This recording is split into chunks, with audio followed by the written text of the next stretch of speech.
चलिए drug related questions को discuss करते हैं। पहला question number 726। A nurse is assessing a therapeutic action of drug classified as tumor necrosis factor inhibitor, TNF inhibitor इन्हें कहा जाता है, TNF inhibitor, tumor necrosis factor inhibitor. What client response indicate to the nurse that a drug with this classification is effective? किस चीज़ को रोकने के लिए TNF inhibitor दिया जाता है? मेरी बात याद रखना, जो TNF होता है ना बच्चे, ट्यूमर नेक्रोसिस फैक्टर, ये क्या होता है पहले ये समझिए।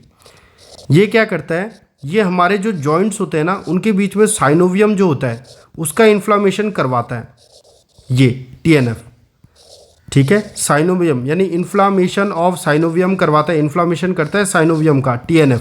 तो अगर इसको रोकना है तो TNF इनहिबिटर दिया जाता है इसको रोकने के लिए। तो जिससे क्या होगा, जॉइंट्स में इन्फ्लामेशन रुकेगा नहीं होगा, क्योंकि यही जॉइंट्स में इन्फ्लामेशन कराता है TNF। इमेज देखिए, ये नॉर्मल जॉइंट है, ठीक है। यहाँ पर ये साइनोवियल देखिए आप सकते हैं, यहाँ पर साइनोवियल मेम्ब्रेन है। लेकिन यहाँ पर दूसरे उसमें देखिए, रूमेटॉइड अर्थराइटिस के केस में क्या हो जाता है, जब किसी व्यक्ति को रूमेटॉइड अर्थराइटिस होता है तो उसके जॉइंट्स में इन्फ्लामेशन हो जाता है साइनोवियम का इस तरीके से। और ये जो इन्फ्लामेशन है ना, ये कौन कराता है, ट्यूमर नेक्रोसिस फैक्टर TNF। तो इसको रोकने के लिए, ताकि इन्फ्लेमेशन ना हो, हम देते हैं ट्यूमर नेक्रोसिस फैक्टर इनहिबिटर। तो अब मुझे बताइए TNF इनहिबिटर किस लिए दिया जाता है, जॉइंट्स में इन्फ्लामेशन ना हो उससे बचाने के लिए। तो अब देखते हैं क्वेश्चन में क्या पूछ रहा है। क्वेश्चन में पूछ रहा है TNF इनहिबिटर क्यों दिया होगा नर्स ने, किस लिए दिया होगा। Answer, reduce of inflammatory joint in a client with rheumatoid arthritis. एक व्यक्ति जिसको रूमेटॉइड अर्थराइटिस है उसके जॉइंट इन्फ्लामेशन को कम करने के लिए दिया गया होगा TNF इनहिबिटर। समझ में आ गया। चलिए next question number 727। What effect of povidone iodine Betadine, क्यों हम बीटाडीन का यूज़ करते हैं, does a nurse consider when using it on client skin before obtaining specimen for blood culture. आप ब्लड कल्चर के लिए सैंपल लेने वाले किसी व्यक्ति का, तो सैंपल लेने से पहले आप बीटाडीन का इस्तेमाल क्यों करते हैं। आजकल बच्चे हम 70% अल्कोहल जिसे स्पिरिट कहते हैं उसका इस्तेमाल करते हैं। क्यों करते हैं, वैसे बीटाडीन का क्यों करते हैं, क्योंकि बीटाडीन बैक्टीरियासिडल होता है बच्चे, बैक्टीरियासिडल। वो क्या करता है, जहाँ पर से आप ब्लड लेने वाले हो, अगर वहाँ पर आप पहले बीटाडीन लगा दोगे तो सारे बैक्टीरिया वहाँ के क्या हो जाएंगे, किल हो जाएंगे। तो उसके बाद आप जब सैंपल लोगे तो इन्फेक्शन होने का चांस कम है व्यक्ति को।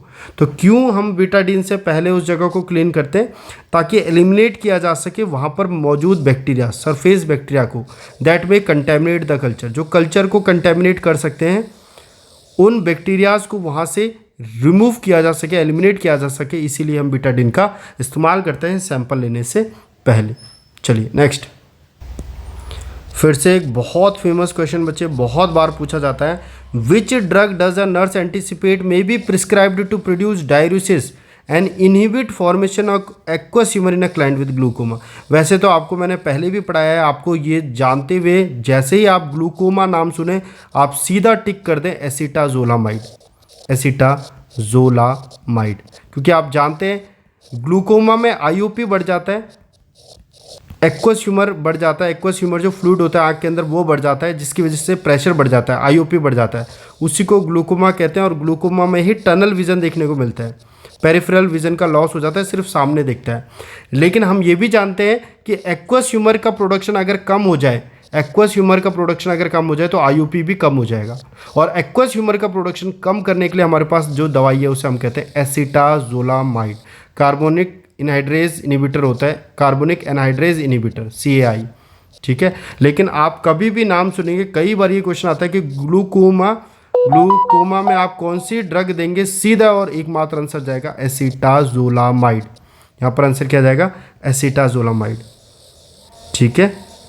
और कौन सी ड्रग नहीं देते हैं ग्लूकोमा में, एट्रोपिन, एट्रोपिन नहीं देते हैं ग्लूकोमा में। हर वो चीज़ जो प्यूपिल को डायलेट करेगी वो IOP को और ज़्यादा बढ़ाएगी, इसीलिए एट्रोपिन नहीं देते हैं ग्लूकोमा में और एसिटाजोलामाइड देते हैं ग्लूकोमा में। इसी तरीके से अगर सेरिब्रल एडिमा हो जाता है तो हम कौन सी देते हैं, मनीटॉल, जिसे हम ऑस्मोटिक डाययूरेटिक कहते हैं, ऑस्मोटिक डाययूरेटिक। तो ये क्वेश्चन भी आता है कि एक पेशेंट का सेरिब्रल एडिमा है, कौन सी ड्रग देंगे, मनीटॉल।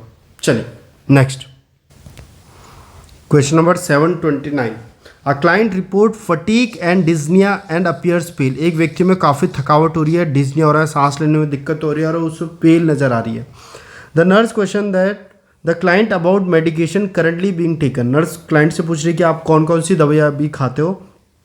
इन light of the symptom which medication cause the nurse to be most concern. जब पेशेंट बताता है कि मैं ये दवाई खा रहा हूँ, तो उनमें से कौन सी दवाई को खा के सुन के नर्स ये बोलेगी कि इन दवाइयों की वजह से ये हो सकता है। तो याद रखना बच्चे, मिथाइल डोपा एक दवाई है जो आरबीसी का डिस्ट्रक्शन करा सकती है। मिथाइल डोपा आरबीसी का डिस्ट्रक्शन करा सकती है, इसीलिए हो सकता है कि आरबीसी का डिस्ट्रक्शन उस व्यक्ति के अंदर हो रहा हो, आरबीसी टूट रही हो और उस वजह से उसको थकावट, डिस्निया और पेल नज़र आ रहा हो। इसीलिए मिथाइल डोपा को बंद करवाना नर्स का काम है। ठीक है, तो ध्यान रखिए किस पे उसकी नज़र जाएगी, मिथाइल डोपा। एक क्वेश्चन आता है मिथाइल डोपा से कि मिथाइल डोपा किसका ड्रग ऑफ चॉइस होती है, मुझे बताइए। Hypertension in pregnancy. Hypertension in pregnancy, pregnancy में जब हाइपरटेंशन होती है ना बच्चे, उस समय पर हम मिथाइल डोपा देते हैं। याद रखना, मिथाइल डोपा प्रेगनेंसी में अगर हाइपरटेंशन है, यानी नॉर्मल हाइपरटेंशन पहले भी थी फीमेल और प्रेगनेंसी में भी हाइपरटेंशन बरकरार है, उसके बाद भी हाइपरटेंसिव होगी फीमेल, उस समय पर हम मिथाइल डोपा प्रेग्नेंट फीमेल्स में देते हैं। तो यहाँ पर ये एक क्वेश्चन बनता है। और लेवोथायरक्सिन किसकी मेडिकेशन है, थायराइड की मेडिकेशन है लेवोथायरक्सिन। याद रखना है, लेवोथायरक्सिन को हमेशा खाली पेट लेते हैं सुबह, ये क्वेश्चन आता है, खाली पेट लिया जाता है। और लेवोथायरक्सिन को किस में यूज़ किया जाता है, हाइपोथायरॉयडिज्म की दवाई है लेवोथायरक्सिन, हमेशा खाली पेट लेना होता है, ये क्वेश्चन आता है। ठीक है, और methyldopa hypertension in pregnancy RBC distance करा सकती है। Next question number 730, which drug required the nurse to monitor the client for hyperkalemia. किस ड्रग से व्यक्ति में वो लक्षण आ सकते हैं जो हाइपरकैलेमिया में आते हैं। याद रखना, बहुत कॉमन क्वेश्चन है, बहुत इंपॉर्टेंट क्वेश्चन है। स्पाइरोनोलैक्टोन एक ऐसी दवाई है जो क्या करती है, जिसे हम स्पाइरोनोलैक्टोन को हम क्या कहते हैं, पोटेशियम स्पेयरिंग डाययूरेटिक, यानी कि यह पोटेशियम को शरीर में रोकती है। पोटेशियम स्पेयरिंग डाययूरेटिक बोलते हैं स्पाइरोनोलैक्टोन को। तो ये क्या करेगी, शरीर में पोटेशियम को रोकेगी, जिसकी वजह से बॉडी में पोटेशियम ज़्यादा हो सकता है, हाइपरकैलेमिया मरीज को हो सकता है। तो बहुत कॉमन क्वेश्चन है, हाइपरकैलेमिया कौन करवा सकता है, स्पाइरोनोलैक्टोन, जो कि एक पोटेशियम स्पेयरिंग डाययूरेटिक है। इसीलिए ये क्वेश्चन भी आता है, जिस व्यक्ति को स्पाइरोनोलैक्टोन चल रही हो उसको बनाना खाने से मना करेंगे, क्योंकि बनाना में भी पोटेशियम क्या होता है, बहुत ज़्यादा होता है। और ऐसा डाइट लेंगे जिसमें कि पोटेशियम क्या हो, कम हो, ऐसी डाइट लेंगे जिसमें पोटेशियम कम हो, और बनाना खाने से मना करेंगे, ये भी एक क्वेश्चन है। ठीक है, और ये पोटेशियम स्पेयरिंग डाययूरेटिक होता है, ये भी एक क्वेश्चन होता है। और एक क्वेश्चन मैं आपको यहाँ पर और बता देता हूँ, फ्रूजामाइड से एक क्वेश्चन बनता है कि अगर आप फ्रूजामाइड आपने बहुत रैपिडली दे दिया, बहुत जल्दी आपने फ्रूजामाइड किसी पेशेंट को दे दिया, तो उसके रिंगिंग इन एयर होती है, रिंगिंग इन द एयर, उसके कान में रिंगिंग होने लग जाएगी, ये एक साइड इफ़ेक्ट है। बहुत जल्दी रैपिडली आपने फ्रूजामाइड दे दिया, या फिर इसे लेसिक्स कहते हैं, तो आपको रिंगिंग इन एयर देखने को मिलता है, ये एक साइड इफ़ेक्ट है, ये भी पूछा जाता है। ठीक है, चलिए next 731, a client is receiving albuterol. एक व्यक्ति में एल्ब्यूटेरॉल दवाई चल रही है अस्थमा के लिए। अस्थमा के लिए एल्ब्यूटेरॉल चलती है बच्चे, सिम्पैथोमिमेटिक इफेक्ट होती है। ठीक है, for which clinical indicator should the nurse monitor the client. Albuterol अगर पेशेंट ले रहा है तो और उसको क्या क्या हो सकता है, याद रखना, ट्रीमर्स हो सकते हैं, पाल्पिटेशन हो सकता है। ठीक है, इतना आप याद रखिए, क्योंकि मैं आपको डिटेल्ड में अगर इसमें फार्मा में बताऊंगा कि सिम्पैथोमिमेटिक इफेक्ट करता है, जिसकी वजह से सेंट्रल नर्वस सिस्टम स्टिमुलेशन होता है, ट्रिमर हो सकता है, रेस्टलेस हो सकता है, एंजाइटी हो सकती है।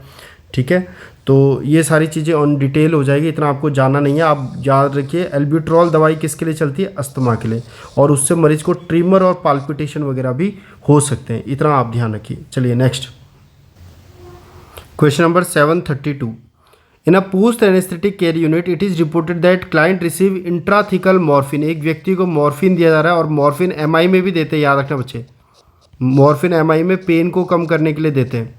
ठीक है, तो एक व्यक्ति को मॉर्फिन दिया जा रहा है पेन को कंट्रोल करने के लिए, considering the administration of this medication what should the nurse include as a part of client initial 24 hour post operative care.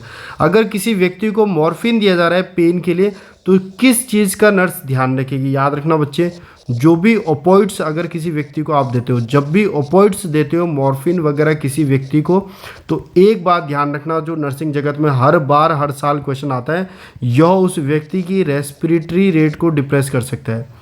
Respiratory rate को क्या कर सकता है, डिप्रेस कर सकता है। ठीक है, इसीलिए ये क्वेश्चन भी आता है कि अगर किसी व्यक्ति को हेड इंजरी हुई है तो उसको क्या नहीं देते, मॉर्फिन नहीं देते, क्योंकि वो उसके रेस्पिरेटरी रेट को बिल्कुल डिप्रेस कर सकता है। इसीलिए जिस व्यक्ति में मॉर्फिन चल रही हो उस व्यक्ति का आपको बार बार हर एक घंटे में क्या देखना होता है, रेस्पिरेटरी रेट देखना होता है, क्योंकि मॉर्फिन जो ओपोइड्स का साइड इफेक्ट है वो ये है कि वह सीएनएस को क्या करती है, डिप्रेस करती है। सीएनएस को डिप्रेस करती है, और अगर वो सीएनएस को डिप्रेस करती है तो वो रेस्पिरेटरी रेट को भी क्या करेगी, डिप्रेस करेगी। याद रखना, इसीलिए उसको हेड इंजरी में कभी भी मॉर्फिन को नहीं दिया जाता है। ठीक है, क्योंकि वो सीएनएस डिप्रेसेंट होती है। यहाँ पर लिखा है सीएनएस एक्साइटमेंट, गलत बच्चे, सीएनएस डिप्रेसेंट होती है। ठीक है, चलिए याद रखना, मॉर्फिन के साथ आप रेस्पिरेटरी रेट को देखेंगे और हेड इंजरी में मॉर्फिन नहीं देंगे। Next question number 733, what should the nurse include in teaching plan to help reduce the side effect associated with diltiazem. एक व्यक्ति को डिल्टियाजिम दवाई चल रही है। याद रखना बच्चे, जो डिल्टियाजिम होता है ना, ये कई बारी एंजाइना के व्यक्तियों में दिया जाता है, एंजाइना को ठीक करने के लिए। हाइपरटेंशन वाले व्यक्तियों में दिया जाता है बीपी को कम करने के लिए। तो एंटी हाइपरटेंसिव मेडिकेशन भी है। और याद रखें, जब भी आप बीपी के लिए कोई दवाई देते हैं तो व्यक्ति को हो सकता है ऑर्थोस्टैटिक हाइपोटेंशन। ऑर्थोस्टैटिक हाइपोटेंशन, ये बात ध्यान में रखें ना आपने कि भाई बीपी की ज़्यादातर दवाइयाँ ऑर्थोस्टैटिक हाइपोटेंशन करा सकती हैं। तो अगर किसी व्यक्ति को डिल्टियाजिम दे रहे हैं तो ध्यान रखें, उसको बोलेंगे कि अपनी पोजीशन को स्लोली चेंज करें, अपनी पोजीशन को बहुत स्लोली चेंज करें, क्योंकि आप एंटी हाइपरटेंसिव मेडिसिन ले रहे हो तो आपको हो सकता है ऑर्थोस्टैटिक हाइपोटेंशन। और ऑर्थोस्टैटिक हाइपोटेंशन में क्या होता है, ऑर्थोस्टैटिक हाइपोटेंशन में व्यक्ति जब लेटा होता है तो उसका बीपी नॉर्मल होता है, लेकिन जैसे ही व्यक्ति खड़ा होता है तो 3 मिनट के अंदर उसका बीपी सडनली कम होता है, क्योंकि सारा का सारा ब्लड नीचे आ जाता है पाँवों में, तो उसका बीपी बहुत कम हो जाता है। और कितना होता है, सिस्टोलिक बीपी जो कम होता है वह 20 mm of Hg कम होता है, और डायस्टोलिक बीपी जो कम होता है वह 10 mm of Hg कम होता है। ये क्वेश्चन पूछा जाता है कि भाई ऑर्थोस्टैटिक हाइपोटेंशन या फिर इसे पोस्चुरल हाइपोटेंशन भी बोला जाता है। पोस्चुरल हाइपोटेंशन में कितना बीपी कम होगा, 20 mm of Hg सिस्टोलिक और 10 mm of Hg डायस्टोलिक कम होगा। ठीक है, इसीलिए उस व्यक्ति को जिसको ऑर्थोस्टैटिक हाइपोटेंशन है उसको कहा जाएगा कि आपको अपनी पोजीशन को स्लोली चेंज करना है ताकि आपको ऑर्थोस्टैटिक हाइपोटेंशन ना हो। डिल्टियाजिम याद रखना। नेक्स्ट क्वेश्चन नंबर 734 इंपॉर्टेंट है, बहुत ज़्यादा इंपॉर्टेंट है, ध्यान रखना, very very very important. A nurse is providing discharge instruction for a client with angina. एक व्यक्ति को एंजाइना हुआ, उसके लिए उसको डिस्चार्ज इंस्ट्रक्शन नर्स दे रही है। Who have prescription of sublingual nitroglycerin tablet, उसको सबलिंगुअल नाइट्रोग्लिसरीन टैबलेट दी गई है डिस्चार्ज के टाइम पे। The nurse should teach the client that nitroglycerin sublingual tablet have lost their potency when. कब पेशेंट पहचानेगा कि जो नाइट्रोग्लिसरीन की टैबलेट उसको दी गई है, नाइट्रोग्लिसरीन एंटीजी टैबलेट उसको दी गई है, वो नाइट्रोग्लिसरीन टैबलेट काम नहीं कर रही है, उन्होंने अपना पोटेंसी खो दिया है। मेरी एक बात याद रखना, नाइट्रोग्लिसरीन की एक दवाई 3 महीने तक वैलिड होती है, 3 महीने तक पेटेंट होती है। 3 महीने के बाद आपको नई दवाई लेनी होती है। याद रखना, कई बार ये क्वेश्चन पूछा गया है कि नाइट्रोग्लिसरीन की जो दवाई व्यक्ति के पास है एंजाइना के लिए, उसको हर 3 महीने में रिप्लेस करना होता है। पहला क्वेश्चन। नाइट्रोग्लिसरीन की जो दवाई मरीज के पास है उसको लाइट से दूर रखें, लाइट से दूर रखें, क्योंकि वो क्या होती है, फोटो सेंसिटिव दवाई होती है, फोटो सेंसिटिव। ठीक है, लाइट से ख़राब होती है, इसीलिए उसको डार्क कलर की बोतल में रखा जाता है। ये प्रश्न भी बनता है, डार्क बोतल में उसको स्टोर करें। लाइट से दूर रखें, 3 मंथ में रिप्लेस करें। नाइट्रोग्लिसरीन का साइड इफेक्ट होता है हेडेक। क्या होता है? हेडेक। बहुत ज़्यादा सर दर्द होगा व्यक्ति को, इसीलिए उसको साथ में एस्पिरिन भी दिया जाता है नाइट्रोग्लिसरीन के साथ, ताकि उसको सर दर्द ना हो। और नाइट्रोग्लिसरीन जीभ के नीचे, अंडर टंग, जैसे ही उसको नाइट्रोग्लिसरीन को जीभ के नीचे रखेंगे, व्यक्ति को जीभ के नीचे टिंगलिंग होगी, झंझनाहट होगी, टिंगलिंग, झंझनाहट होगी। और ये झंझनाहट जो जीभ के नीचे हो रही है, ये बताता है कि ड्रग पोटेंट है, ड्रग बिल्कुल सही है। अगर ये झंझनाहट नहीं हो रही है तो समझ जाओ ड्रग एक्सपायर हो चुकी है, ड्रग की एक्सपायरी डेट हो चुकी है। ठीक है, तो क्या क्या नाइट्रोग्लिसरीन से क्वेश्चन बनेंगे, फिर से रिपीट करिए। नाइट्रोग्लिसरीन की टैबलेट को हमेशा 3 महीने में रिप्लेस किया जाना चाहिए, उसके बाद वो ख़राब हो जाती है। नाइट्रोग्लिसरीन की टैबलेट को लाइट से दूर रखें, इसीलिए उसको डार्क कलर की बोतल में स्टोर किया जाता है। नाइट्रोग्लिसरीन का साइड इफेक्ट हेडेक होता है, काफ़ी बार पूछा गया है, इसीलिए उसके साथ एस्पिरिन नाम की दवाई दी जाती है ताकि उसको हेडेक से बचाया जा सके। नाइट्रोग्लिसरीन की टैबलेट को जीभ के नीचे रखने पर अगर टिंगलिंग हो रही है तो समझ जाओ ड्रग बिल्कुल सही है, लेकिन अगर टिंगलिंग नहीं हो रही है तो समझ जाओ ड्रग एक्सपायरी हो चुकी है। और अगर किसी व्यक्ति को आप नाइट्रोग्लिसरीन दे रहे हो तो बच्चे कितना दोगे? आप उसको पहले 1 टैबलेट दोगे, 1 टैबलेट ही आपने उसको दी, बोला इसको जीभ के नीचे रख लो। उसके बाद आप देखोगे उसका दर्द कम हुआ कि नहीं, 5 मिनट रुकोगे। अगर पेशेंट का दर्द ठीक नहीं हुआ तो आप उसको दोबारा से 1 और टैबलेट दोगे, और फिर से आप 5 मिनट रुकोगे। अगर अभी भी उसका दर्द ठीक नहीं हुआ तो आप फिर से 5 मिनट के बाद 1 और उसको दवाई दे सकते हो नाइट्रोग्लिसरीन की। लेकिन अगर उसके बाद भी उसका दर्द ठीक नहीं हुआ तो अब आप आगे और नहीं दोगे नाइट्रोग्लिसरीन। यानी कि क्वेश्चन आता है, एक व्यक्ति जिसको चेस्ट पेन हो रहा है उसको आप कितनी टैबलेट दे सकते हो नाइट्रोग्लिसरीन की? 3 टैबलेट दे सकते हैं, 1, 2 और 3। कितने मिनट ऑफ इंटरवल में? 5 मिनट, 5 मिनट। और अगर अभी भी ठीक नहीं होता है तो उसके बाद सीधा उसको हॉस्पिटल लेके जाओ, सीधा के सीधा उसको हॉस्पिटल लेके जाओ, और गलती से भी मत दे देना नाइट्रोग्लिसरीन। ठीक है, और ये क्वेश्चन यहाँ पर बनता है। और अगर नाइट्रोग्लिसरीन का पैच लगाया जाता है तो ऐसी जगह पे लगाया जाता है जहाँ पर हेयर्स प्रेजेंट ना हो, ऐसे, और फोल्ड्स ना हो, बॉडी फोल्ड ना हो और हेयर ना हो, उस जगह पर नाइट्रोग्लिसरीन लगाया जाता है। तो ये सारे क्वेश्चन है नाइट्रोग्लिसरीन से बनते हुए। अब मुझे बताओ इस क्वेश्चन का आंसर क्या होगा? इस क्वेश्चन का आंसर होगा, क्या चीज़ नर्स उसे बताएगी? Nitroglycerin the tablet are more than 3 year old. Tablet 3 महीने से पुराने होंगे, है ना। The nitroglycerin sublingual tablet loss their potency when. कब नाइट्रोग्लिसरीन जो टैबलेट है वो अपनी पोटेंसी खो देंगी? जब वो 3 महीने पुरानी हो जाएंगी, ये आंसर होगा इसका। The tablet are more than 3 month old. समझ में आया? चलिए नेक्स्ट बढ़ते हैं। Question number 735, What should the nurse expect the healthcare provider to prescribe with the client clinical indicator of warfarin overdose? क्या प्रिस्क्राइब करेगी अगर किसी व्यक्ति में वॉरफरिन का ओवरडोज हो चुका है? तो साफ तौर पर याद होगा आपको, वॉरफरिन का एंटीडोट क्या होता है? विटामिन के। वॉरफरिन का एंटीडोट होता है विटामिन के। तो अगर किसी व्यक्ति में वॉरफरिन का ओवरडोज हो गया है तो उसे हम क्या दे देंगे? विटामिन के दे देंगे। तो आंसर क्या आ जाएगा? विटामिन के। प्रोटामाइन सल्फेट किसका होता है बच्चे? मुझे बताइए, प्रोटामाइन सल्फेट किसका एंटीडोट होता है? हिपैरिन का। तो अगर किसी को हिपैरिन का ओवरडोज हो जाएगा तो उसे हम क्या दे देते हैं? Protamine sulphate. ये क्वेश्चन तो नजर ने हजारों बार पूछा गया है, वॉरफरिन का भी हजारों बार पूछा गया है। ठीक है, पैरासीटामोल का एंटीडोट याद रखिएगा, एंटीडोट पैरासीटामोल का याद रखिएगा, और कार्बन मोनोऑक्साइड पॉइजनिंग का एंटीडोट याद रखिएगा। ठीक है, एस्पिरिन का एंटीडोट याद रखिएगा, या आप लोग खुद देखिएगा। Paracetamol, carbon monoxide poisoning, aspirin, और मशरूम पॉइजनिंग का एंटीडोट याद रखिएगा। ठीक है, ऑर्गेनोफॉस्फेट का एंटीडोट, ऑर्गेनोफॉस्फेट का एंटीडोट याद रखना, मशरूम पॉइजनिंग का याद रखना, एस्पिरिन का याद रखना, carbon monoxide, paracetamol, heparin, warfarin, ये कुछ एंटीडोट इंपॉर्टेंट है। मैग्नीशियम सल्फेट का एंटीडोट क्या होता है? मैग्नीशियम सल्फेट का एंटीडोट।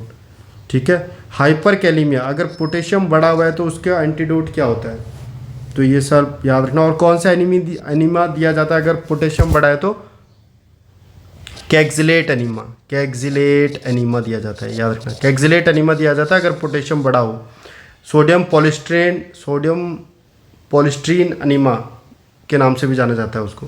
MgSO4 का कैल्शियम ग्लूकोनेट। मशरूम पॉइजनिंग और ऑर्गेनोफॉस्फेट का आप बताएंगे, ये इंपॉर्टेंट है क्योंकि एस्पिरिन में, चलिए ये सब आप ही बताइएगा। 100% ऑक्सीजन, ये N-एसिटाइलसिस्टीन, ये सब कुछ आप बताइएगा, ठीक है, देखिएगा, इंपॉर्टेंट है। चलिए next question number 736। Metoprolol is prescribed for a client. एक व्यक्ति को मेटोप्रोलॉल प्रिस्क्राइब की गई है और आप जानते हैं बच्चे मेटोप्रोलॉल क्या होती है, जिसके पीछे भी लॉल आता है ना। लॉल कौन सी ड्रग होती है? Beta blocker. इतना पहले ध्यान रख लीजिए, ठीक है। तो एक व्यक्ति को मेटोप्रोलॉल चल रही है। The nurse should question the prescription if the client is has which diagnosis. अगर व्यक्ति को क्या है कि हम मेटोप्रोलॉल नहीं देंगे, तो ध्यान रखिए बीटा ब्लॉकर होती है मेटोप्रोलॉल। और जो बीटा ब्लॉकर होती है ना, वो हमेशा हार्ट रेट को क्या करती है बच्चे? कम करती है। हमेशा हार्ट रेट को कम करती है बीटा ब्लॉकर वाली ड्रग्स, ठीक है ना। अब अगर इस व्यक्ति को साइनस ब्रेडिकार्डिया है, यानी पहले से ही इसकी हार्ट रेट क्या हो रखी है? कम हो रखी है, तो क्या हम उसको ऐसी दवाई देंगे जो हार्ट रेट को और कम करती है? नहीं। यानी कि बीटा ब्लॉकर उस व्यक्ति को नहीं देंगे जिसकी पहले से हार्ट रेट क्या है? कम है। यानी मेटोप्रोलॉल इनमें से किस व्यक्ति को नहीं देंगे? जिसको साइनस ब्रेडिकार्डिया है, उस व्यक्ति को नहीं देंगे कोई भी लॉल ड्रग या फिर कोई भी बीटा ब्लॉकर ड्रग। और बीटा ब्लॉकर ड्रग कौन सी होती है? जिनके पीछे क्या आता है? लॉल। लेबिटालॉल, मेटाप्रोलॉल, है ना, एटिनोलॉल, ये सारी लॉल ड्रग बीटा ब्लॉकर होती है। ये हार्ट रेट को कम करती है। और हमने एक फेमस क्या पढ़ा हुआ है? डिजॉक्सिन, वो तो हार्ट रेट को कम करती है ना। तो अडल्ट में कितने से कम है? तो आई गेस 60 से कम है अडल्ट में तो नहीं देते हैं, और बच्चों में 90 से कम है तो नहीं देते हैं, है ना। इन्फेंट में 90 से कम और अडल्ट में 60 से कम है तो डिजॉक्सिन नहीं देते हैं। नेक्स्ट अब देखिए 737। What client health problem motivate the nurse to question a prescription of beta blocker. क्यों नर्स क्वेश्चन करेगी कि आखिर क्यों इस व्यक्ति को बीटा ब्लॉकर चलाया जाना गलत है? क्यों नहीं चलाएंगे बीटा ब्लॉकर? निम्नलिखित में से किस व्यक्ति को बीटा ब्लॉकर नहीं चलाएंगे? नर्स क्वेश्चन करेगी कि आप ये क्यों प्रिस्क्राइब कर रहे हो। अगर पेशेंट को हार्ट फेलियर होगा बच्चे, क्योंकि हार्ट फेलियर में कार्डियक आउटपुट बहुत कम है, पहले से ही हार्ट फेल हो चुका है, कार्डियक आउटपुट बिल्कुल नहीं आ रहा है। और बीटा ब्लॉकर जो होती हैं वो हार्ट रेट को और कम करती हैं, यानी कि कार्डियक आउटपुट भी क्या होगा? कम होगा। और मुझे बताओ, पहले से ही कार्डियक आउटपुट कम है, क्या ऐसी ड्रग देंगे जो और कार्डियक आउटपुट को कम करे और हार्ट रेट को कम करे? नहीं। इसीलिए बीटा ब्लॉकर किस व्यक्ति को नहीं देंगे? जिसका हार्ट फेलियर है। टैकीकार्डिया में तो देंगे, हाइपरटेंशन में देते हैं, कोरोनरी आर्टरी डिजीज़ के लिए तो देते हैं, लेकिन हार्ट फेलियर में नहीं देंगे, पहले से ही कार्डियक आउटपुट बहुत कम है। नेक्स्ट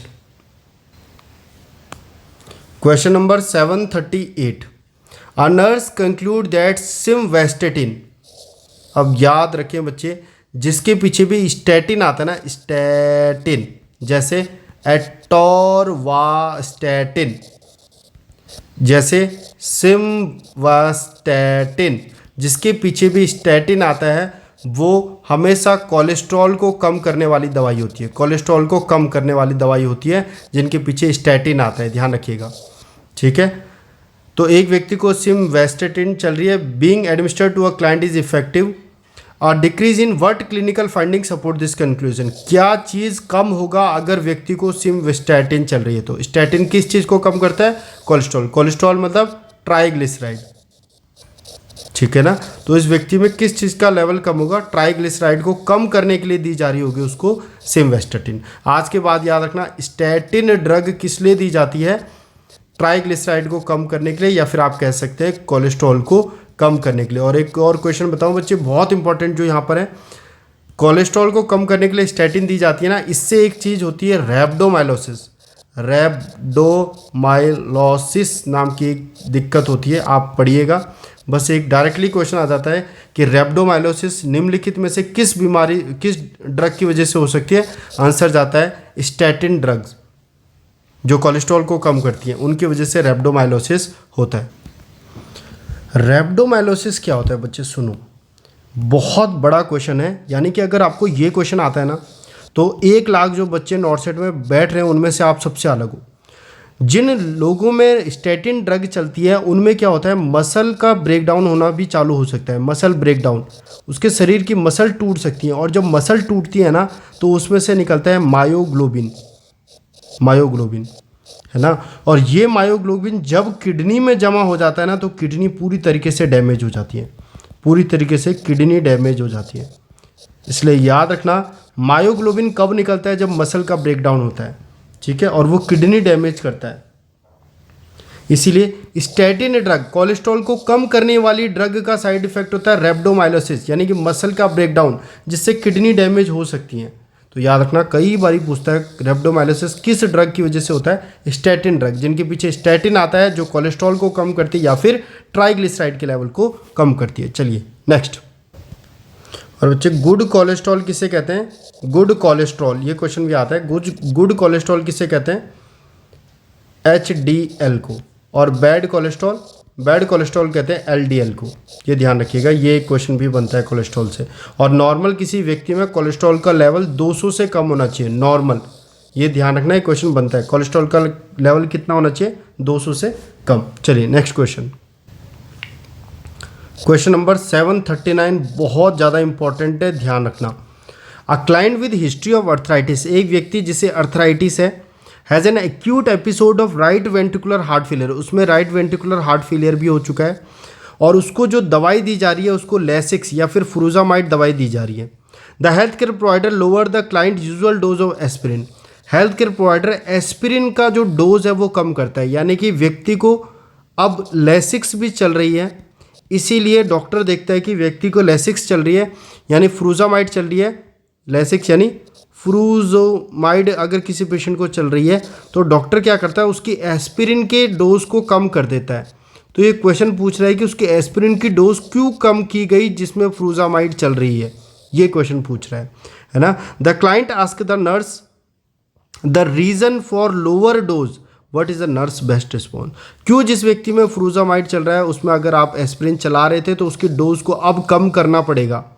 क्योंकि बच्चे मेरी बात सुनो ध्यान से, मान लो ये किडनी है ना, तो किडनी के सेम जगह सेम साइड से किडनी से ही बाहर निकलता है फ्रूजामाइड और उसी साइड से बाहर निकलता है एस्पिरिन। अगर आप दोनों को ज़्यादा दोगे पेशेंट में तो इन दोनों का कंपटीशन होगा एक्सक्रीशन के लिए, और ऐसी कंडीशन में हो सकता है कि एस्पिरिन बॉडी से बाहर ना निकल पाए, फ्रूजामाइड निकले लेकिन एस्पिरिन बॉडी से बाहर ना निकल पाए। और जब एस्पिरिन बॉडी से बाहर नहीं निकलेगा तो उसका लेवल बॉडी में बढ़ जाएगा, जिसकी वजह से टॉक्सिसिटी हो सकती है एस्पिरिन की। यानी कि फ्रूजामाइड अगर आप व्यक्ति को ज़्यादा दे रहे हो तो ज़्यादा एस्पिरिन मत दो, क्योंकि वो दोनों बाहर निकलने के लिए जब आपस में झगड़ा करेंगे तो हो सकता है कि एस्पिरिन बाहर ना निकल पाए, और जब वो नहीं निकलेगा बॉडी में एस्पिरिन बढ़ जाएगा, जिसकी वजह से एस्पिरिन टॉक्सिसिटी हो सकती है। इसलिए ध्यान रखें, अगर आप किसी व्यक्ति को फ्रूजामाइड दे रहे हैं तो उसको एस्पिरिन की डोज कम करें या फिर कम रखें। तो बताओ क्यों डॉक्टर ने कम किया, क्योंकि कंपटीशन होगा इन दोनों के बीच में रीनल एक्सक्रीशन के लिए, किडनी से बाहर निकलने के लिए कंपटीशन होगा दोनों में, फ्रूजामाइड और एस्पिरिन में। Site by the drug cause increase serum level of calcium aspirin, जिसकी वजह से एस्पिरिन का लेवल बढ़ सकता है बॉडी में, क्योंकि वो बाहर तो निकल नहीं पाएगी। तो यही इसका आंसर है, फ्रूजामाइड और एस्पिरिन एक दूसरे से झगड़ते हैं किडनी से बाहर जाने के लिए, और ऐसी कंडीशन में एस्पिरिन का लेवल बॉडी में बढ़ सकता है, जिसकी वजह से टॉक्सिसिटी हो सकती है। ध्यान रखें, वन ऑफ द फाइनेस्ट, सबसे तगड़े स्टूडेंट अगर आप होंगे तो आपको ये बातें याद होंगी। और याद रखें, जब भी आप नॉर्सेट का पेपर देने जाते हैं, ये अगर कॉन्सेप्ट्स आपको याद है तो आपको कोई नहीं हरा सकता, कोई नहीं हरा सकता। आप बाप हो बाप, अगर आप एग्जाम्स में ऐसे कॉन्सेप्ट तैयार करके जा रहे हो तो आप अनबीटेबल हो, आपको कोई नहीं हरा सकता। तो कामना मत कीजिए कि मुझे सीट मिल जाए, सबसे तगड़ा बनो और सीट को छीन लो, ये कॉन्सेप्ट है राज। अगर आपको क्या करना है, डोमिनेट करना है तो, ठीक है, नर्सिंग एग्जाम्स में। चलिए next, question number 740, what instruction should the nurse give to a client home nitroglycerin tablet are prescribe. मैंने आपको पूरा बता दिया सारे क्वेश्चन नाइट्रोग्लिसरीन से। तो नर्स को क्या ध्यान रखना है, अगर किसी व्यक्ति को नाइट्रोग्लिसरीन टैबलेट प्रिस्क्राइब की गई है तो limit the number of tablet to 4 per day. क्या 4 टैबलेट देते हैं बच्चे? नहीं, मैं आपको पहले ही बता चुका हूँ, 3 टैबलेट से ज़्यादा नहीं दे सकते आप nitroglycerin. Discontinue the medication if headache develop, उसको डिसकंटिन्यू कर दो अगर हेडेक हो। नहीं बच्चे, मैंने आपको बताया ना, नाइट्रोग्लिसरीन का नॉर्मल साइड इफेक्ट होता है हेडेक, तो दवाई को डिसकंटिन्यू मत करो, उसके साथ एस्पिरिन जोड़ दो सर दर्द के लिए, ठीक है। तो कभी भी डिसकंटिन्यू नहीं करते, हमें पता है नाइट्रोग्लिसरीन से हेडेक होता है, उसके लिए एस्पिरिन दे दो, तो ये भी गलत हो जाएगा।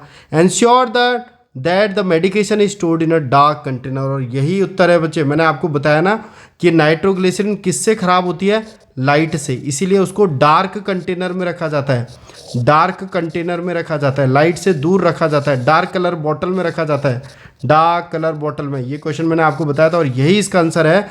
मेडिकेशन को, नाइट्रोग्लिसरीन को हमेशा डार्क कंटेनर में स्टोर करें ताकि वो खराब ना हो, यही इसका उत्तर होगा, ठीक है। और increase the number of tablet if dizziness experience, नहीं, कभी भी टैबलेट को 3 से ज़्यादा नहीं देते हैं, मैक्सिमम 3 दे सकते हैं 5 मिनट के इंटरवल में। चलिए नेक्स्ट, डार्क कलर में रखें, ये इंपॉर्टेंट है, और 3 महीने में रिप्लेस करें। Next question number 741, a nurse is taking the health history of a client who is to have surgery in 1 week, जिसकी 1 हफ्ते में सर्जरी होने वाली है। The nurse identified that the client is taking ibuprofen, पहले से ही व्यक्ति आइबुप्रोफिन या एडविल ले रहा है for discomfort associated with osteoarthritis, osteoarthritis के लिए आइबुप्रोफिन ले रहा है। ऑस्टियोआर्थराइटिस से 2 क्वेश्चन में अभी आपको याद दिला देता हूँ, बुचार्ड नोट्स होते हैं और हेबर्डन नोट्स होते हैं, ये ध्यान रखिएगा। And notify the health care provider which drug does the nurse expect will most likely to prescribe, एक व्यक्ति जिसको आइबुप्रोफिन चल रही है, उसके 1 हफ्ते के बाद सर्जरी होनी है, तो निम्नलिखित में से कौन सी दवाई उसको दी जा सकती है। याद रखना बच्चे, एसिटामिनोफिन, ठीक है, एसिटामिनोफिन उसको दे सकते हैं हम लोग, क्योंकि एसिटामिनोफिन नॉन ऑपियोइड एनाल्जेसिक होता है जो प्रोस्टाग्लैंडिन को भी इनहिबिट करता है। तो अगर आपको इतनी सारी चीज़ें याद ध्यान नहीं रखनी तो याद रख सकते हैं, ऑस्टियोआर्थराइटिस में आइबुप्रोफिन की जगह अगर कोई दवाई देने के लिए बोले तो एसिटामिनोफिन, ठीक है। चलिए next, question number 742, a client is obtained has a BP 80/35, एक व्यक्ति का बीपी बहुत ज़्यादा कम है after a blood transfusion and in effort to support renal perfusion, और अब हम चाहते हैं कि उसकी किडनी के पास प्रॉपर अमाउंट में ब्लड जाए, क्योंकि बच्चे जब भी बीपी वगैरह कम होता है किडनी के पास ब्लड नहीं मिलता, और जब किडनी के पास ब्लड नहीं मिलता है तो हो सकता है सबसे पहले किडनी डैमेज आपको देखने को मिले, किडनी फेलियर, क्योंकि किडनी के पास ब्लड ही नहीं पहुंच रहा है। इसीलिए एक व्यक्ति का बीपी बहुत कम है और डॉक्टर चाहते हैं कि उसकी किडनी के पास प्रॉपर अमाउंट में ब्लड जाए, और जब ऐसे हम चाहते हैं ना कि किडनी के पास प्रॉपर ब्लड जाए, तो किडनी का जो रीनल परफ्यूजन है उसको बढ़ाने के लिए एक ड्रग दी जाती है, डोपामाइन, ये देखो dopamine. The nurse administrate dopamine prescribe, what is the most relevant outcome indicating effectiveness of this medication, हमें कैसे पता चलेगा कि ये दवाई इफेक्टिव काम कर रही है उस व्यक्ति में। तो याद रखना, पहले उसका बीपी बहुत कम था तो किडनी के पास ब्लड नहीं जा रहा था, किडनी के पास जब ब्लड नहीं जा रहा है तो किडनी यूरिन आउटपुट भी क्या बनाएगी, कम बनाएगी, बहुत कम बनाती थी। लेकिन जैसे ही आप डोपामिन ड्रग दोगे, जो ब्लड किडनी को पहुंच रहा है वो बढ़ जाता है, रीनल परफ्यूजन बढ़ जाता है किडनी का। अब अगर किडनी के पास बहुत ज़्यादा ब्लड आ रहा है तो बताओ पेशाब भी कैसा बनेगा, ज़्यादा, यानी यूरिन आउटपुट कैसा हो जाएगा, ज़्यादा हो जाएगा। तो अगर ये ड्रग देने के बाद उसका यूरिन आउटपुट आपको इंक्रीज्ड नज़र आ रहा है तो समझ जाओ कि ये ड्रग क्या हो रही है, इफेक्टिव है, और यही इसका आंसर है। डोपामिन देखने के लिए आप कैसे देखोगे डोपामिन के बाद कि ये दवाई काम कर रही है नहीं कर रही है, उसका यूरिन आउटपुट बढ़ जाएगा। क्यों? क्योंकि किडनी को जो ब्लड मिल रहा है वो भी बढ़ जाएगा। मैंने बताया ना, डोपामिन क्या करता है, रीनल परफ्यूजन को बढ़ा देता है, रीनल के पास जो ब्लड जा रहा है उसको बढ़ा देता है। और आमतौर पर मुझे बताओ कार्डिक आउटपुट का कितना प्रतिशत किडनी को मिलता है, 20 से 25% ब्लड कार्डिक आउटपुट का किसको मिलता है, किडनी को। और आप मुझे बताएंगे कि ब्रेन को कितना प्रतिशत मिलता है, कार्डिक आउटपुट का कितना प्रतिशत ब्लड ब्रेन को मिलता है, ये क्वेश्चन आएगा, है ना। और लीवर और ब्रेन का याद रखिएगा कितना प्रतिशत ब्लड इनको मिलता है कार्डिक आउटपुट का। चलिए next, question number 743, a nurse identify that a client receiving chemotherapy, एक व्यक्ति को कीमोथेरेपी चल रही है, उसको बहुत ज़्यादा वेट लॉस हो गया है। What appropriate nursing intervention for this client, याद रखना बच्चे, कीमोथेरेपी जब भी किसी व्यक्ति को चलती है उसको बहुत ज़्यादा वॉमिटिंग होती है, क्योंकि कीमोथेरेपी की जो ड्रग होती है वो ब्रेन के CTZ सेंटर, CTZ सेंटर कौन सा होता है, जो वॉमिटिंग सेंटर होता है उसको एक्टिवेट कर देता है। इस वजह से व्यक्ति को बहुत ज़्यादा वॉमिटिंग होती है। इसीलिए अगर किसी को कीमोथेरेपी चल रही है तो उसको पहले से ही क्या दे देते हैं, एंटी एमेटिक दे देनी होती है, उल्टी की दवाई दे देनी होती है। ये सबसे बड़ा क्वेश्चन है कीमोथेरेपी से जुड़ा हुआ। तो इसीलिए एडमिनिस्टर करें एंटी एमेटिक मील से पहले, ये सबसे बड़ा क्वेश्चन। एक तो ये करेंगे, एंटी एमेटिक देते हैं कीमोथेरेपी से पहले। दूसरा, हमेशा उसको अगर उसका वेट लॉस हो रहा है तो पहले तो मील से पहले एंटी एमेटिक दे दो। छोटा छोटा खाना दो, बार बार दो, फ्रीक्वेंट और स्मॉल मील दो। ये GERD में भी करते हैं ना, स्मॉल मील देते हैं और बार बार देते हैं, है ना। और उसको इफेक्ट बताएंगे कीमोथेरेपी का कि कीमोथेरेपी से क्या क्या होता है, ठीक है। याद रखिए, कीमोथेरेपी से पहले एंटी एमेटिक देते हैं आधा घंटे पहले। ये क्वेश्चन बहुत बारी पूछा गया है, ध्यान रखिएगा। नेक्स्ट, और एक बात बताऊँ आपको बच्चे, सारी कीमोथेरेपी की जो ड्रग होती है वो क्या करती हैं, उनका एक साइड इफ़ेक्ट होता है डायरिया। सारी कीमोथेरेपेटिक ड्रग का एक साइड इफ़ेक्ट होता है डायरिया। सिर्फ विनक्रिस्टिन एक ऐसी दवाई है, इसीलिए इम्पॉर्टेंट है, सिर्फ विनक्रिस्टिन एक ऐसी दवाई है जिसका साइड इफ़ेक्ट होता है कॉन्स्टिपेशन। इसलिए क्वेश्चन काफ़ी बार पूछा जाता है कि विनक्रिस्टिन का साइड इफ़ेक्ट क्या होता है, कॉन्स्टिपेशन, ठीक है, याद रखना। चलिए नेक्स्ट, चलिए कीमोथेरेपी की बात करें तो कीमोथेरेपेटिक ड्रग की बात कर लेते हैं, जिसमें सबसे ज़्यादा पूछा जाता है कीमोथेरेपी। ये कीमोमैन आपको याद होना चाहिए। और कीमोथेरेपेटिक ड्रग के क्या क्या साइड इफ़ेक्ट होते हैं। ब्लियोमाइसिन, ये देखिए लंग्स की जगह पे बना हुआ है ब्लियोमाइसिन। तो ब्लियोमाइसिन क्या करता है, पल्मोनरी फाइब्रोसिस, बहुत इंपॉर्टेंट है, ध्यान रखना, बहुत ज़्यादा इंपॉर्टेंट है। फिर आता है सिस्प्लेटिन। सिस्प्लेटिन यहाँ पर बना हुआ है बच्चे किडनी की जगह, यानी समझ जाइए सिस्प्लेटिन क्या करता है, nephrotoxicity, very very very important. Cisplatin क्या करेगा, नेफ्रोटॉक्सिसिटी। ब्लियोमाइसिन क्या करेगा, पल्मोनरी फाइब्रोसिस। और सिस्प्लेटिन ऑटोटॉक्सिसिटी भी करता है, इसलिए देखिए यहाँ पर बनाया गया है कान के यहाँ पे, ठीक है। उसके बाद आता है डी कहाँ पर बनाया हुआ, हार्ट के वहाँ पर, यानी डॉक्सोरुबिसिन क्या होता है, कार्डियोटॉक्सिक होता है। ये क्वेश्चन भी बहुत बारी पूछा गया है, ठीक है। उसके बाद मैथोट्रेक्सेट यहाँ पर बनाया हुआ है, यहाँ पर बोन के यहाँ पर, यानी मैथोट्रेक्सेट क्या करता है, माइलो सेपरेशन, बोन मैरो को सेपरेशन करता है मैथोट्रेक्सेट, ये भी इंपॉर्टेंट है। उसके बाद एन छोड़ दीजिए और सीधा आ जाइए cyclophosphamide, very very very important, very very very important. See, cyclophosphamide क्या करता है, हेमरेजिक सिस्टाइटिस कराता है। ये क्वेश्चन न जाने कितनी बार दिल्ली एम्स ने पूछ लिया है, साइक्लोफॉस्फेमाइड हेमरेजिक सिस्टाइटिस। और लास्ट में विनक्रिस्टिन क्या कराता है, पेरिफेरल न्यूरोपैथी। ये question very very very important. और दूसरा कॉन्स्टिपेशन कराता है।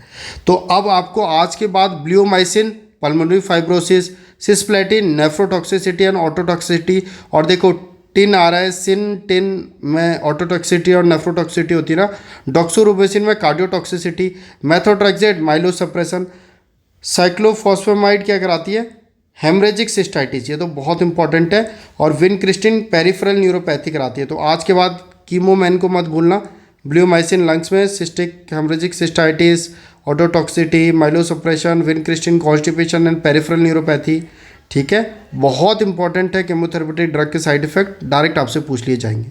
चलिए next, question number 744, ibuprofen and hydroxychloroquine. एक व्यक्ति को हाइड्रोक्सीक्लोरोक्विन और आइबुप्रोफिन चल रही है, are prescribe to older client with arthritis. Arthritis के लिए दवाई चल रही है। मलेरिया में भी देते हैं, याद रखना बच्चे, मलेरिया में भी हाइड्रोक्सीक्लोरोक्विन दिया जाता है। The nurse teaches the client about this medication, what response to the medication should the client to be told to report. क्या अगर उस व्यक्ति को होगा तो उसको डॉक्टर को आके बताना है, अगर उसको हाइड्रोक्सीक्लोरोक्विन और आइबुप्रोफिन चल रही है तो। ध्यान रखिए बच्चे, हाइड्रोक्सीक्लोरोक्विन से क्या हो जाता है, बुल्स आई मैक्यूलोपैथी, बुल्स आई मैक्यूलोपैथी, या फिर रटाइनोपैथी भी कहते हैं, रटाइनोपैथी। ये एक बहुत बड़ा साइड इफेक्ट है हाइड्रोक्सीक्लोरोक्विन को, और ना जाने कितनी बार दिल्ली एम्स में पूछा गया है। इमेज देखिए, ये देखिए, bull's eye maculopathy due to hydroxychloroquine. इसीलिए ये क्वेश्चन बहुत बारी आता है कि हाइड्रोक्सीक्लोरोक्विन का साइड इफेक्ट क्या होता है, बुल्स आई मैक्यूलोपैथी, ठीक है। ये देख लीजिए, बुल्स आई मैक्यूलोपैथी, साइड इफेक्ट होता है हाइड्रोक्सीक्लोरोक्विन का। तो मुझे बताए किस चीज़ के लिए अब नर्स देखेगी? नर्स जानती है कि रेटिनोपैथी या फिर बुल्स आई मैक्यूलोपैथी हो सकता है, तो वो ब्लड विजन अगर उसको होगा तो वो डॉक्टर को इन्फॉर्म करेगी कि इस पेशेंट को ब्लड विजन हो रहा है, आपको देखना चाहिए कहीं ऐसा ना हो मरीज में रेटिनोपैथी हो रहा हो, उसका साइड इफेक्ट हो रहा हो। ठीक है। और आइबुप्रोफिन वगैरह आप जानते हैं ब्लीडिंग टेंडेंसी करा सकता है, तो ब्लीडिंग टेंडेंसी आइबुप्रोफिन की वजह से, और ब्लड विजन हाइड्रोक्सीक्लोरोक्विन की वजह से, ये इंपॉर्टेंट है। ठीक है, तो आपको डॉक्टर को इन्फॉर्म करना है। जैसे आप जानेंगे कि एक पेशेंट है जिसको हाइड्रोक्सीक्लोरोक्विन चल रही है, उसको आंखों में दिक्कत हो रही है, डॉक्टर को इन्फॉर्म करो क्योंकि साइड इफेक्ट उसका रेटिनोपैथी होता है। चलिए next question number 745, very very very very important. 1 week after being hospitalized for acute MI, a client reports a loss of appetite and feeling nauseated। एक व्यक्ति को नोजिया हो रहा है और उसको भूख नहीं लग रही है। Which of the client prescribe medication should withheld the health care provider. एक व्यक्ति को भूख नहीं लग रही है और उल्टी का मन कर रहा है, तो निम्नलिखित में से कौन सी दवाई ऐसी है जिसको आपको रोक देना चाहिए? बहुत इंपॉर्टेंट है बच्चे। अगर उसको मायोकार्डियल इन्फेक्शन वगैरह हो रहा होगा ना, तो उसको चल रही होगी डिजॉक्सिन। और एक क्वेश्चन हमने पढ़ा है कि डिजॉक्सिन टॉक्सिसिटी अगर होती है तो डिजॉक्सिन टॉक्सिसिटी में पहला जो साइड इफेक्ट आता है, पहले जो लक्षण आते हैं, वो पहले लक्षण जीआई के लक्षण आते हैं, जीआई सिम्टम उन्हें आते हैं। और जीआई सिम्टम में ज़्यादातर क्या देखा जाता है? उस व्यक्ति को नोजिया हो रहा है, उल्टी जैसा आ रहा है, उस व्यक्ति की एपेटाइट भूख कम हो चुकी है। ठीक है। अच्छा, उस व्यक्ति को विज़न देखने में दिक्कत हो रही है, ये भी आता है, vision disturbance, visual disturbance. Green halos vision देखा जाता है, ग्रीन हेलोज विज़न, पर ये बाद में देखा जाता है, पहले तो जीआई लक्षण आते हैं।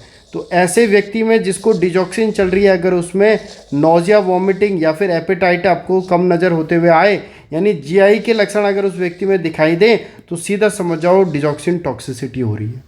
इसीलिए अगर इस व्यक्ति को नोजिया, उल्टी आ रही है और भूख कम लग रही है, तो हम सीधा के सीधा डिजॉक्सिन को रोक देंगे, हम समझ जाएंगे डिजॉक्सिन की टॉक्सिसिटी हो रही है। और यहाँ से ये बात याद रखना कि डिजॉक्सिन की टॉक्सिसिटी का पहले लक्षण क्या होते हैं?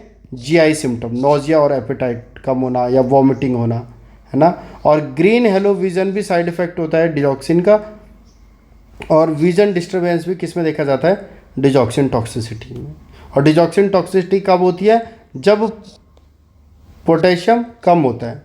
जब पोटेशियम कम होता है उसकी वजह से डिजॉक्सिन टॉक्सिसिटी हो सकती है। लेकिन एक बार डिजॉक्सिन टॉक्सिसिटी हो गई तो उसके बाद शरीर में देखने को मिलता है हाइपरकैलेमिया, यानी पोटेशियम बढ़ जाता है। ये छोटा सा डिफरेंस है, आपको याद होना चाहिए। पोटेशियम कम यानी हाइपोकैलेमिया की वजह से डिजॉक्सिन टॉक्सिसिटी होती है, लेकिन अगर एक बार डिजॉक्सिन टॉक्सिसिटी बॉडी में हो गई तो अब उस व्यक्ति में हाइपरकैलेमिया देखने को मिलता है। ये क्वेश्चन टारगेट टाइप में पूछा हुआ है कि किसकी वजह से होगा? हाइपोकैलेमिया। और अगर डिजॉक्सिन टॉक्सिसिटी हो गई तो उसकी वजह से क्या होगा? हाइपरकैलेमिया। ठीक है, तो आंसर क्या जाएगा? First. Question number 746, for which side effect should a nurse assess a client with cancer who is being treated with chemotherapeutic agent? Chemotherapeutic agent, अगर किसी व्यक्ति को कीमो की ड्रग्स चल रही है, कीमोथेरेपेटिक एजेंट चल रही है, तो उसमें क्या क्या हो सकता है? याद रखना, कीमोथेरेपी बोन मैरो को सप्रेशन करती है। बोन मैरो को क्या करती है? सप्रेस करती है। इसीलिए उस व्यक्ति में अगर बोन मैरो सप्रेस होगा तो आरबीसी भी कम बनेंगी, डब्ल्यूबीसी भी कम बनेंगी, प्लेटिलेट भी कम बनेगा। तो ऐसा व्यक्ति जिसे कीमोथेरेपी चल रही है उसमें आरबीसी कम बनेगी तो उसको हो सकता है एनीमिया। ऐसा व्यक्ति जिसे कीमोथेरेपी चल रही है उसमें डब्ल्यूबीसी कम बन रहा है तो उसमें हो सकता है इन्फेक्शन।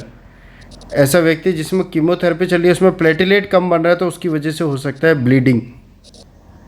ये तीनों चीज़ याद रखना, क्योंकि बोन मैरो सप्रेशन हो जाता है तो पैनसाइटोपिनिया देखने को मिलता है, सारे के सारी चीज़ें कम हो जाती हैं। तो एक तो आंसर ब्लीडिंग चला जाएगा कि भाई अगर कीमोथेरेपेटिक ड्रग चल रही है तो ब्लीडिंग हो सकती है क्योंकि प्लेटिलेट कम है, इसकी वजह से। डब्ल्यूबीसी और आरबीसी कम है तो इन्फेक्शन भी हो सकता है। और दूसरा डायरिया, मैंने बताया था ना, सारे कीमो की जो ड्रग्स होती हैं वो इंटेस्टाइन की जो म्यूकोजा होती है ना उसको डैमेज करती हैं, क्योंकि वो रैपिडली डिवाइडिंग सेल को डैमेज करती है और म्यूकोजा काफ़ी रैपिडली डिवाइड करती है। जब उसको डैमेज करती है तो उस वजह से व्यक्ति को डायरिया या ब्लीडिंग हो सकती है। सिर्फ एक दवाई है कीमो की, वो है विनक्रिस्टिन, जो क्या कराती है? कॉन्स्टिपेशन। तो इसका आंसर क्या जाएगा? कीमोथेरेपेटिक दवाई से क्या क्या उसे हो सकता है? डायरिया और ब्लीडिंग टेंडेंसी। चलिए next question number 747। A nurse is provide discharge instruction about digoxin. एक नर्स डिजॉक्सिन के बारे में डिस्चार्ज इंस्ट्रक्शन दे रही है। Which response should a nurse include in reason why client with hold the digoxin. क्या लक्षण देखे जाएंगे कि क्लाइंट को बताया जाएगा, पेशेंट को बताया जाएगा कि ये लक्षण अगर आप में देखे जाएं तो आपको डिजॉक्सिन को लेना रोक देना है एकदम से, यानी कि डिजॉक्सिन टॉक्सिसिटी से आपसे पूछा जाएगा। तो मैं आपको पहले ही समझा चुका हूँ, डिजॉक्सिन टॉक्सिसिटी जब भी होता है सबसे पहले जो लक्षण आते हैं वो जीआई से रिलेटेड आते हैं, जैसे नोजिया होना, वॉमिटिंग होना, डायरिया होना और उस पेशेंट को भूख कम लगना, ये सबसे पहले लक्षण आते हैं। और एक लक्षण डिजॉक्सिन टॉक्सिसिटी का क्या होता है? विजन में फ़र्क आना, विजुअल डिस्टर्बेंस आना, विजुअल डिस्टर्बेंस, जिसमें आपको मैंने क्या बताया था, ग्रीन हेलोज विजन नज़र आते हैं, ग्रीन हेलोज विजन। ठीक है, तो याद रखें विजन में डिस्टर्बेंस होना यानी ब्लड विजन आना बताता है कि डिजॉक्सिन की टॉक्सिसिटी हो गई है। तो डिजॉक्सिन की टॉक्सिसिटी किस पे भी असर करती है? आंखों पे। तो ब्लड विजन आना डिजॉक्सिन टॉक्सिसिटी को बताता है। और अगर आपको ब्लरिंग ऑफ विजन हो रहा है तो एकदम से स्टॉप कर दे डिजॉक्सिन। बहुत इंपॉर्टेंट क्वेश्चन था, काफ़ी बार पूछा जाता है, याद रखिएगा। नेक्स्ट बढ़ते हैं question number 748। For what client response must the nurse monitor the determine the effectiveness of amiodarone. एक बात याद रखना बच्चे, अमियोड्रोन जो ड्रग होती है ना वो डिसरिथमियाज के लिए दी जाती है।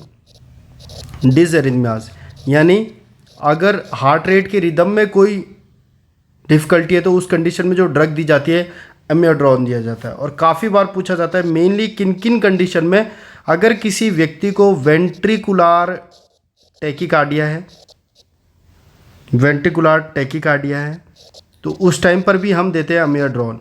और अगर किसी व्यक्ति को वेंट्रिकुलर और अगर किसी व्यक्ति को सुप्रा वेंट्रिकुलर टैकीकार्डिया, सुप्रा वेंट्रिकुलर टैकीकार्डिया, वेंट्रिकुलर टैकीकार्डिया और वेंट्रिकुलर टैकीकार्डिया दोनों की ड्रग ऑफ चॉइस होती है अमियोड्रोन। ठीक है, तो for which client response must the nurse monitor the determine the effectiveness of amiodarone. Amiodarone effective है उस पेशेंट में किस चीज़ के लिए देखेंगे? Presence of cardiac dysrhythmias. अगर उस व्यक्ति में कार्डिक डिसरिथमियाज है तो उसको कौन सी ड्रग चलेगी? अमियोड्रोन। आप लोग मुझे बताएंगे एडिनोसिन किसके लिए चलती है? एडिनोसिन। तो ये जो ड्रग एडिनोसिन है ना बच्चे, ये भी पीएसवीटी के लिए यूज़ की जाती है, प्रोक्सिमल सुप्रावेंट्रिकुलर टैकीकार्डिया में भी यूज़ करी जाती है एडिनोसिन। तो याद रखना सुप्रावेंट्रिकुलर टैकीकार्डिया में एडिनोसिन भी दी जाती है एंड अमियोड्रोन भी यूज़ किया जाता है। पर अमियोड्रोन मेनली वेंट्रिकुलर टैकीकार्डिया के लिए और सुप्रावेंट्रिकुलर टैकीकार्डिया के लिए एडिनोसिन। ठीक है, ये सारी चीज़ें ध्यान रखिएगा, ये डिसरिथमियाज की ड्रग्स हैं।